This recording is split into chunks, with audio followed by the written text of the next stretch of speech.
Selamat malam, apakah suara saya bisa didengar? Jelas?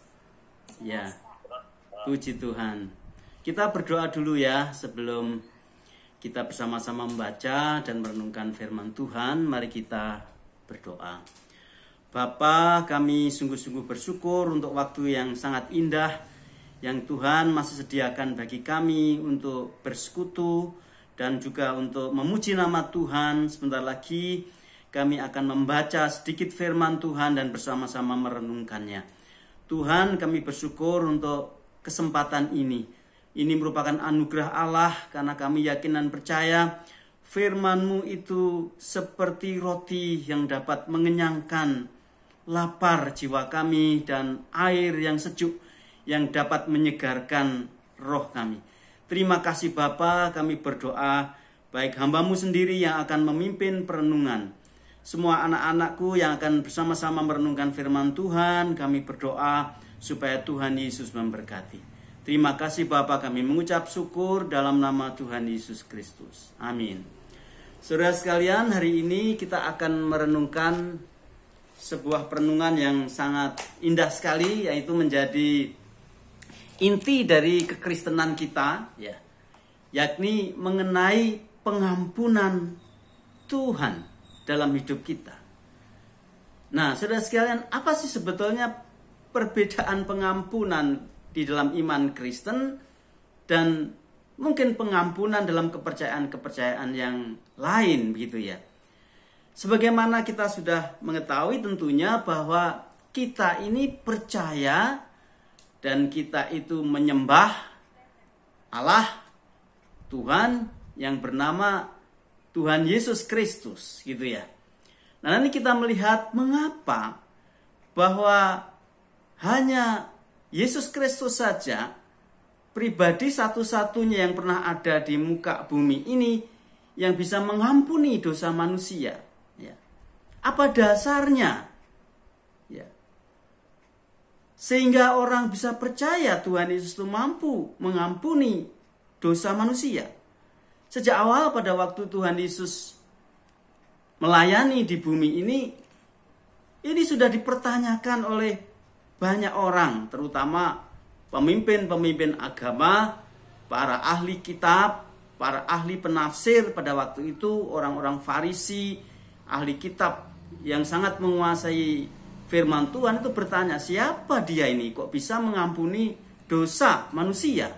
Karena dalam pikiran semua orang tentu saja semua orang beragama tahu pasti yang bisa mengampuni itu hanya Allah, gitu ya. Tidak mungkin manusia bisa mengampuni. Benarkah Tuhan Yesus itu sanggup mengampuni dosa manusia? Nah, saudara sekalian, kalau kita memperhatikan ini menjadi sangat menarik, ini menjadi inti dan menjadi kunci, menjadi dasar yang membedakan kekristenan dengan kepercayaan yang lain. Ya, sebagaimana kita mengetahui bahwa nama Tuhan kita itu adalah Yesus, ya. Nama Tuhan kita adalah Yesus. Jadi kata Yesus itu ditemukan di dalam Alkitab Perjanjian Baru, ya. Karena Alkitab Perjanjian Baru itu ditulis, yang beredar itu adalah bahasa Yunani, gitu ya. Jadi kata Yesus itu memang ditemukan di dalam Alkitab Perjanjian Baru yang berbahasa Yunani. Jadi orang-orang Yunani memiliki dialek cara menyebutkan Tuhan kita itu dengan sebutan Yesus, ya. Dan ternyata kita mengetahui ini menjadi alasan mengapa ini bukan sekedar nama. Ya, sebagaimana seorang penyair Inggris pernah mengatakan, namanya William Shakespeare, gitu ya, seorang novelis terkenal, dia mengatakan, what is the name? Apalah artinya sebuah nama, kan gitu ya. Karena seringkali nama dan kenyataannya itu tidak sama, gitu ya. Lahir dikasih nama untung, ternyata bisnis apa saja rugi. Jualan bakso gak untung, habis dimakan sendiri. Jualan gorengan juga gak laku, ya. Jualan lombok ya gak berani dimakan sendiri, ya. Namanya untung tapi gak sesuai kenyataannya. Nah itulah kenyataannya. What is the name? Kata William Shakespeare itu ya. Apalah arti sebuah nama? Karena yang terjadi seringkali nama itu tidak bersesuaian, tidak sejajar dengan, tidak equal dengan artinya. Ya. Saya harap nama kita memang equal dengan apa yang kita alami ya, saudara sekalian itu ya. Bagaimana dengan nama kita sendiri? Pak Sabto itu namanya Sabto Harsoyo ya. Sabto sudah tahu sejak dulu itu artinya 7 karena anak nomor 7 ya, lahir anak nomor 7. Tapi Harsoyo itu tidak tahu artinya apa. Waktu Pak Sabto kuliah di STT itu penasaran ya. Diem-diem pikirannya melayang ngelamun, tiba-tiba muncul pikiran, duh, nama saya kok Harsoyo ini apa? Akhirnya saya cari-cari, saya kira-kira kemungkinan itu berasal dari bahasa Sanskerta gitu ya. Ternyata benar, saya cari bahasa Jawa kuno, Kawi itu ya. Saya cari apa artinya Harsoyo, dan puji Tuhan kok ya cocok. Harsoyo itu artinya lahir dari cahaya. Wow, lahir dalam cahaya. Dan ternyata Pak Sabto mengalami cahaya Kristus dalam hidup Pak Sabto itu anugerah Tuhan luar biasa, sehingga nama itu ternyata terbukti ya. Ya, anak ketujuh yang ternyata lahir dalam cahaya. Cahaya itu Kristus, karena Tuhan Yesus mengatakan akulah terang dunia. What is the name? Ya, itu sama dengan nama Tuhan Yesus. Nanti kita melihat bahwa nama Yesus itu betul-betul membuktikan siapa dirinya. Ya. Jadi bahasa Yunani Yesus memang diterjemahkan dari bahasa Ibrani Perjanjian Lama, karena Alkitab terdiri dari 2 perjanjian ya, Perjanjian Lama dalam bahasa Ibrani dan Perjanjian Baru dalam bahasa Yunani. Nah, bahasa Ibrani dari kata Yesus itu adalah Yosua. Yosua itu ternyata gabungan dari 2 kata ya. Gabungan dari 2 kata, yaitu kata Yehovah dan Suwa. Yehovah itu nama diri Allah. Jadi nama Allah kita itu bukan Allah. Ya, bukan. Nama Allah kita itu bukan Allah. Nama Allah kita itu adalah Yehovah. Ya, kadang-kadang nanti dialeknya ada yang Yahweh macam-macam. Yehovah. Dan Yehovah nanti akan dikaitkan dengan kata Suwa hingga menjadi Yehovah Suwa, menjadi Yosua yang artinya Yehovah itu adalah penyelamat, dan itu akan terbukti. Nah, saudara sekalian, itulah sebabnya nanti di dalam Perjanjian Lama, dalam dialek Perjanjian Lama, nama Tuhan Yesus Kristus itu disebut dengan sebutan Yosua Ha-Masiah. Ha itu artinya itu. Ha itu adalah seperti the di dalam bahasa Inggris itu. Misalnya the table itu berarti meja itu. Kalau a table itu meja apa saja. Tapi the itu istilahnya definite article. The itu untuk membatasi, untuk menentukan dan menetapkan Masiah. Masiah yang mana sih? Bukan Masiah yang lain. Masiah yang mana? Masiah yang itu. Bahwa yang Masiah itu adalah Yosua. Nah itulah sebabnya saudara-saudara nanti kita melihat indahnya iman kita. Dan itu tidak bisa kita temukan. Karena apa? Karena kita tidak menemukan nama pribadi Allah di dalam kepercayaan yang lain selain di dalam Alkitab. Hanya Alkitablah yang menunjukkan kepada manusia bahwa Allah itu punya nama. Dia bukan hanya gelar, dia bukan hanya punya gelar ya. Seperti Pak Sabto misalnya. Pak Sabto itu misalnya punya gelar ya. Misalnya gelarnya adalah dosen STT Efrata. Itu gelar, bukan namanya Pak Sabto. Namanya Sabto Harsoyo. Ya, ternyata ini menarik. Hanya orang-orang Kristen lah, hanya Alkitab lah yang menunjukkan kepada kita bahwa Allah itu punya nama. Bukan hanya gelar, tapi dia punya nama. Nah, marilah kita membuka pada malam hari ini, saudara sekalian, yang menjadi dasar perenungan kita. Gereja memberikan tema pada malam hari ini, pada satu tema yang diberi judul pengampunan yang menyembuhkan. Nah, ini luar biasa. Pengampunan yang menyembuhkan. Mari kita membaca Injil Yohanes pasal 8 ayat 2 sampai ayat yang ke-11. Injil Yohanes pasal 8 ayat 2 sampai ayat yang ke-11 ya. Saya bisa minta tolong Mbak Cynthia ya, bisa membantu kita membaca nats ini ya. Yohanes pasal 8 ayat 2 sampai 11. Terima kasih. Yohanes 8 ayat 2 sampai 11. Pagi-pagi benar ia berada lagi di bait Allah dan seluruh rakyat datang kepadanya. Ia duduk dan mengajar mereka. Maka ahli-ahli Taurat dan orang-orang Farisi membawa kepadanya seorang perempuan yang kedapatan berbuat zina. Mereka menempatkan perempuan itu di tengah-tengah lalu berkata kepada Yesus, "Rabi, perempuan ini tertangkap basah ketika ia sedang berbuat zina. Musa dalam hukum Taurat memerintahkan kita untuk melempari perempuan-perempuan yang demikian. Apakah pendapatmu tentang hal itu?" Mereka mengatakan hal itu untuk mencobai dia supaya mereka memperoleh sesuatu untuk menyalahkannya. Tetapi Yesus membungkuk lalu menulis dengan jarinya di tanah, dan ketika mereka terus-menerus bertanya kepadanya, ia pun bangkit berdiri lalu berkata kepada mereka, "Barang siapa di antara kamu tidak berdosa, hendaklah ia yang pertama melemparkan batu kepada perempuan itu." Lalu ia membungkuk pula dan menulis di tanah. Tetapi setelah mereka mendengar perkataan itu, pergilah mereka seorang demi seorang, mulai dari yang tertua. Akhirnya tinggallah Yesus seorang diri dengan perempuan itu yang tetap di tempatnya. Lalu Yesus bangkit berdiri dan berkata kepadanya, "Hai perempuan, di manakah mereka? Tidak adakah seorang yang menghukum engkau?" Jawabnya, "Tidak ada Tuhan." Lalu kata Yesus, "Aku pun tidak menghukum engkau. Pergilah dan jangan berbuat dosa lagi mulai dari sekarang." Ya, terima kasih Mbak Cynthia. Nah, saudara sekalian, kita sudah membaca kisah yang begitu dramatis ya. Kisah yang begitu mencolok mata, yang perlu mendapatkan perhatian. Karena kisahnya betul-betul ini menurut saya itu kisah yang ekstrim. Pemimpin-pemimpin agama dan masyarakat Yahudi itu menyeret seorang perempuan ya, yang disebut sebagai seorang perempuan yang dalam bahasa kita itu perempuan yang nakal gitu ya.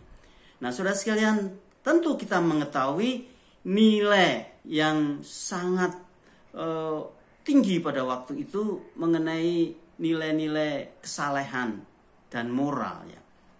Saya kira sampai sekarang pun penilaian masyarakat tidak terlalu berbeda, hanya mungkin sekarang cara masyarakat menanggapi itu berbeda dengan orang-orang pada zaman Tuhan Yesus atau masyarakat pada zaman Tuhan Yesus ya. Kalau zaman sekarang ya mungkin kalau ada kalau ada seorang perempuan berprofesi seperti ini ya paling hanya menjadi kasak-kusuk, gosip-gosip sana sini dan sebagainya ya. Tapi pada zaman dahulu tidak demikian ya.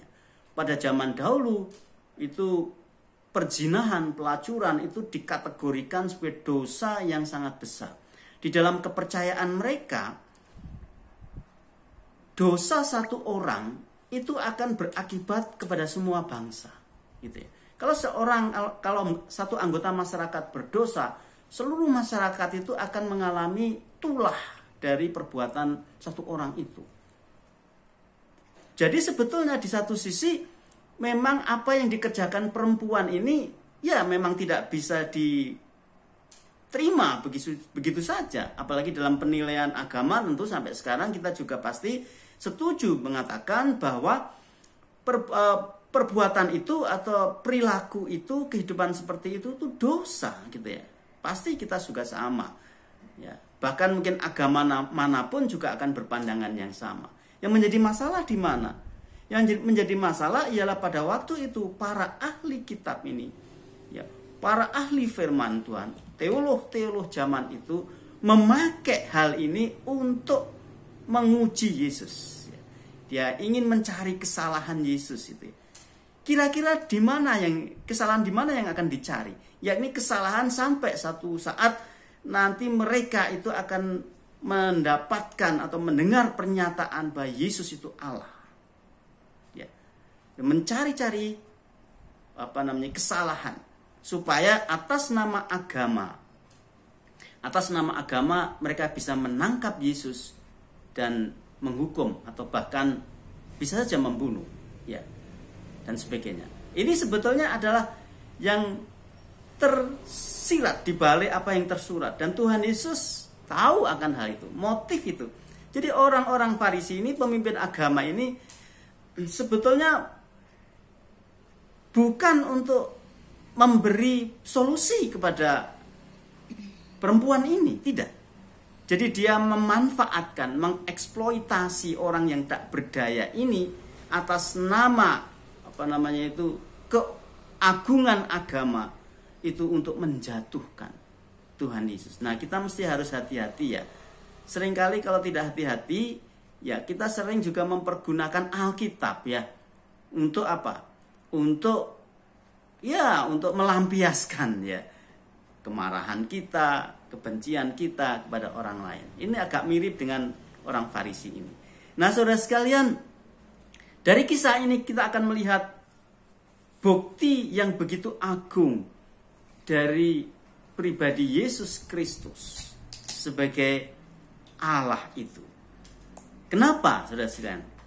Kalau kita kembali ke ayat 7, coba kita lihat ayat 7, di situ ditulis, dan ketika mereka terus-menerus bertanya kepada Tuhan Yesus, ia pun bangkit berdiri lalu berkata kepada mereka, barang siapa di antara kamu tidak berdosa, hendaklah ia yang pertama melemparkan batu kepada perempuan itu. Nah, saudara sekalian, kalimat itu betul-betul memberikan kepada kita keterangan mengenai siapakah Yesus. Dia bukan manusia biasa saja. Dia Allah yang menjadi manusia. Dan karena dia Allah yang menjadi manusia, dia punya otoritas atas kehidupan ini dan punya otoritas untuk menetapkan nasib manusia itu. Ya. Nah, kita melihat ini sangat luar biasa. Siapa manusia yang berani berkata seperti ini? Ya. Siapa yang tidak berdosa, silahkan melempari dulu dengan batu. Siapa yang berani mengatakan ini? Karena kalau ada orang mengatakan begitu, dia sendiri akan diprotes. Loh, kamu ini siapa? Kamu kan orang berdosa. Ya, karena hanya yang tidak berdosa saja punya otoritas untuk menantang orang berdosa. Dari pernyataan ini sudah tersirat otoritas Tuhan Yesus sebagai pribadi yang sanggup mengampuni dosa manusia. Puji Tuhan, saudara. Ini luar biasa. Nanti kita melihat bahwa bagi Tuhan Yesus tidak ada dosa yang sehitam apapun. Tidak ada kehidupan yang sehitam apapun itu yang tidak sanggup diampuni, dibersihkan oleh Tuhan Yesus Kristus. Kita mengingat peristiwa penyaliban Tuhan Yesus ya. Peristiwa yang agung dari banyak peristiwa yang terjadi gitu ya.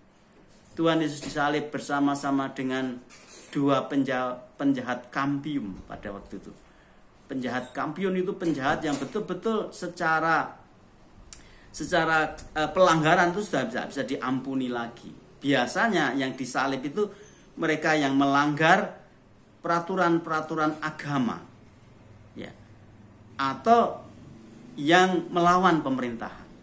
Jadi ini penjahat yang luar biasa. Dia bukan hanya sekedar penjahat pencuri ayam gitu ya. Dia itu penjahat-penjahat yang kaliber, tidak bisa diampuni, hanya bisa disalib. Dan kita tahu ceritanya. Tuhan Yesus berkata kepada salah satu penjahat itu kalimat yang begitu berotoritas ya. Hari ini engkau bersama-sama dengan aku di Firdaus. Hari ini juga Yesus masih tergantung di atas kayu salib ya. Dua penjahat masih tergantung pada kayu salib.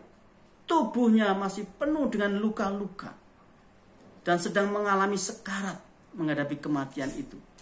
Tapi kondisi tubuh yang sangat hancur dan mungkin fisik psikisnya juga sangat hancur tidak menghalangi otoritasnya untuk menyediakan Firdaus bagi manusia yang diperkenannya. Ini luar biasa.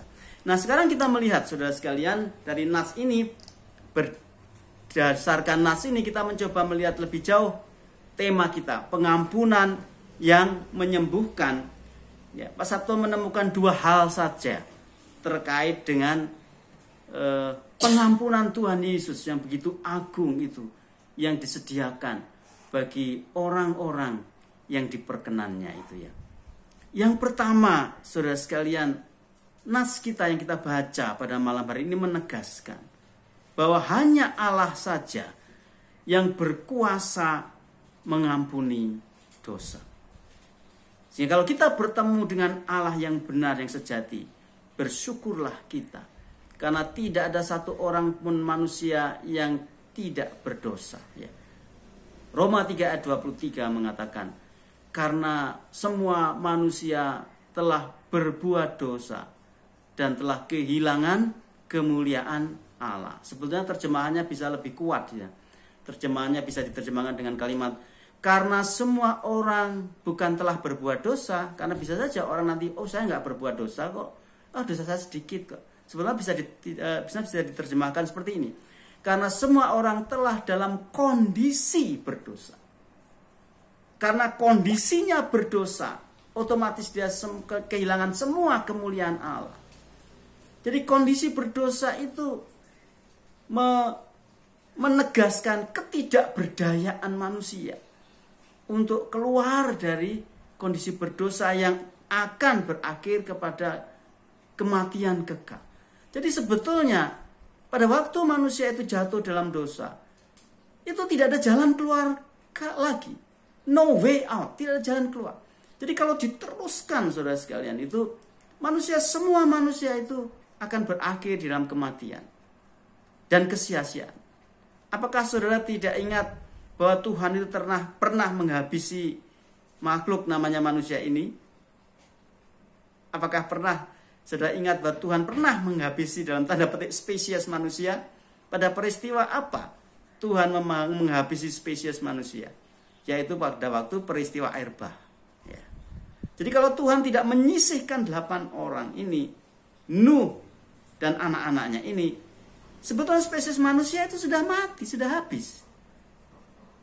Ya, sudah termakan oleh banjir yang tidak terbendung. 40 hari, 40 malam tidak berhenti, sehingga tidak ada permukaan tanah sama sekali dan tidak ada daun sama sekali yang kelihatan. Sudah bayangkan ya, kalau dalam keadaan seperti ini matilah manusia. Dan memang manusia sudah mati semua. Ya puji Tuhan. Tuhan sejak awal sudah menyatakan dirinya sebagai Yehowasua. Allah terus mengerjakan penyelamatannya. Dan puncak penyelamatan itu diwujudkan di dalam diri Tuhan Yesus Kristus. Nah saudara sekalian, ini sangat indah. Mari kita membaca ayat yang ke-7.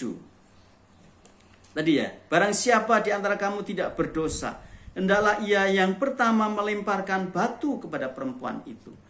Nah, saudara sekalian, ini penting sekali. Pentingnya di mana? Pentingnya bahwa di dalam iman Kristen kita menemukan sungguh-sungguh jalan keluar yang pasti di dalam Yesus Kristus, gitu ya. Untuk kebutuhan pengampunan dosa kita.